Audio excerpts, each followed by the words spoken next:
China టెక్నాలజీతో పోటీపడి అందరినీ ఒక ఆట ఆడించింది.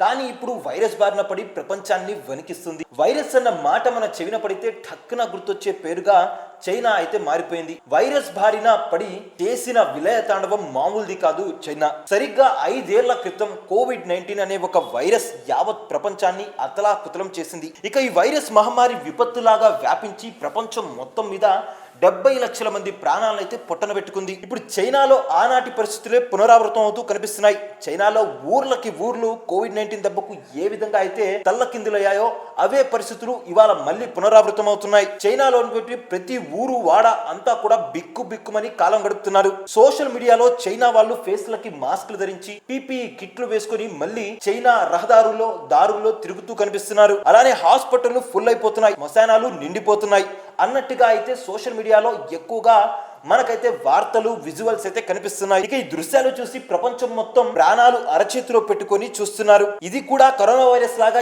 ఎక్కడ వ్యాపిస్తుందో అని నాటి విషాద ఘటనల గురించి తలుచుకొని ఆనాటి నిస్సహాయ స్థితిని తలుచుకొని కన్నీరు మున్నీరవుతున్నారు ఇప్పటి ప్రజలు. సంతోషంతో వెలిగిపోయే కుటుంబాలు గాఢ అంధకారంలోకి వెళ్లిన క్షణాలవి.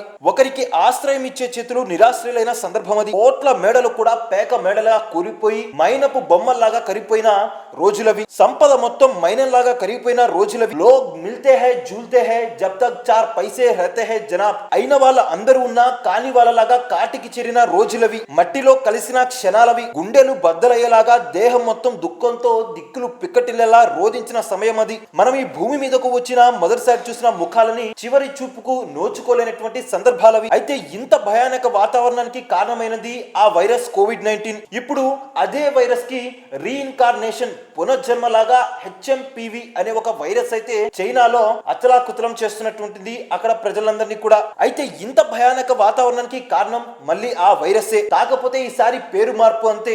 గతంలో కోవిడ్-19, ఇప్పుడు హెచ్ఎంపివి అంటే human metapneumo virus. Virus Hong Kong లో మొదలైంది. అయితే దీనికి యావత్ ప్రపంచం చిగురు టాక్లా వణికిపోతుంది. అయితే దీని లక్షణాలు ఏంటో ఇప్పుడు తెలుసుకుందాం.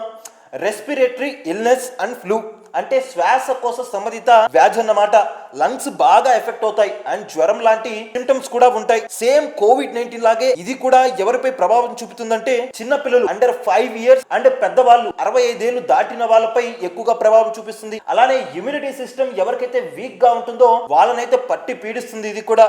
అయితే ఈ వైరస్ మొదటిసారి 2001వ సంవత్సరంలో డిస్కవర్ చేశారు. మళ్ళీ ఇప్పుడు ఈ కేసు చైనాలో పునర్జన్మం తీసుకొని అక్కడి ప్రజలైతే తిప్పలు పెట్టడం స్టార్ట్ చేయించింది. అయితే దీనికి ట్రీట్మెంట్ లేదా, ఉంటే ఎటువంటి ట్రీట్మెంట్ ఉంది, ఆ ట్రీట్మెంట్ ఏంటో ఇప్పుడు చూద్దాం. Fever reducers, antihistamines, breathing treatments. ఈ ట్రీట్మెంట్స్ అయితే యాజ్ ఆఫ్ నౌ చైనా వాళ్ళు ఫాలో అవుతున్నారంట. తేలికపాటి కేసులు సాధారణంగా కొన్ని రోజుల నుండి ఒక వారం లోపు కోలుకునే ఛాన్స్ ఉందంట.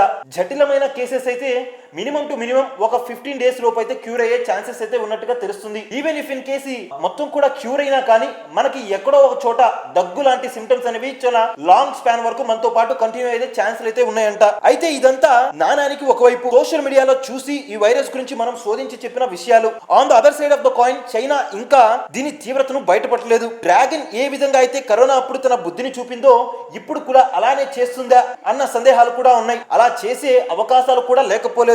అసలు ఇది ఆందోళన చెందాల్సిన వ్యాధా లేక ఆందోళన చెందాల్సిన అవసరం లేదా, దీనిపై కూడా క్లారిటీ ఇవ్వలేదు. దీనికి కేవలం ఇది చలికాలంలో వచ్చే ఒక నార్మల్ ఫ్లూ లాంటిదని కొట్టిపారేసింది చైనా. అప్పుడు కూడా సేమ్ ఇలాగనే కోవిడ్-19 అప్పుడు కూడా భయపడాల్సిన అవసరం లేదని ఒక మాట మాట్లాడి చేతులు దులుపుకుంది చైనా. అని దాని తర్వాత జరిగినటువంటి పర్యవసనాలు మనమందరం కూడా చాలా బాగా ఫేస్ చేశాం. సో ఇప్పుడు కూడా అలా డొల్లతనంతో కవరింగ్ చేస్తుందా లేక నిజంగానే ఇది సాధారణ ఫ్లూ లాంటి ఫీవరా అన్న సందేహాలు కూడా ఉన్నాయి. ఒక సాధారణ వైరస్ అయితే అంత హంగామా ఎందుకు చైనా సోషల్ మీడియాలో కనిపిస్తున్నట్టు? డ్రాగన్ ని ఎప్పటికీ నమ్మటానికి లేదు. సాధారణంగా ఎవరైనా ఒక్కొక్క మెట్టు పైకెక్కి ఎదగాలని కోరుకుంటారు.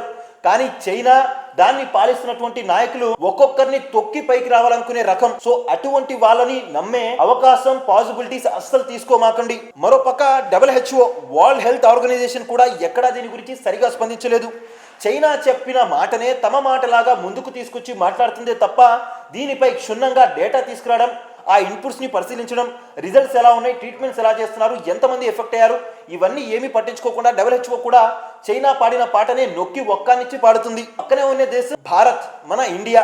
ఇండియా చైనాతో బార్డర్ ని షేర్ చేసుకుంటుంది. అయితే ఇండియన్స్ అందరు కూడా చాలా భయపడిపోతున్నారు. గతంలో కోవిడ్ లాంటి ఒక మహమ్మారి బారిన పడి చాలా లాస్ ఫీల్ అయినటువంటి కంట్రీ ఏదైనా ఉందంటే టాప్ 3 కంట్రీస్ లో ఇండియా కూడా ఒకటి. సో ఈ నేపథ్యంలో తాజాగా వస్తున్న వైరస్ బారిన తెలుసుకుని తెగ కంగారు పడిపోతున్నారు భారతీయులు. కరోనా మిగిల్చిన విషాదం నుంచి ఇంకా తేరుకోని వ్యక్తులు ఈ వైరస్ పేరు వినగానే బాగా భయపడిపోతున్నారు. ఈ నేపథ్యంలో ఇండియా ఈ సేఫ్, భయపడాల్సిన అవసరం లేదు అంటూ ఒక నోట్ రిలీజ్ చేసింది యూనియన్ హెల్త్ మినిస్ట్రీ. అయితే ఇదంతా చూస్తుంటే సేమ్ 2020 స్క్రిప్ట్ రిపీట్ అన్నట్టుగా కనిపిస్తుంది. అప్పుడు కూడా అంతా సేమ్ నార్మల్, భయపడాల్సిన అవసరం లేదు, ఒక 24 గంటలు లోపల ఉండండి, దాని తర్వాత దాన్ని 48 గంటలు 72 గంటలు తర్వాత పూర్తిగా లాక్డౌన్ చేసిన సందర్భాలు అవి. ఇప్పుడు కూడా అదే పాటని పాడుతుందా? కొన్ని సందేహాలు అయితే ఉన్నాయి.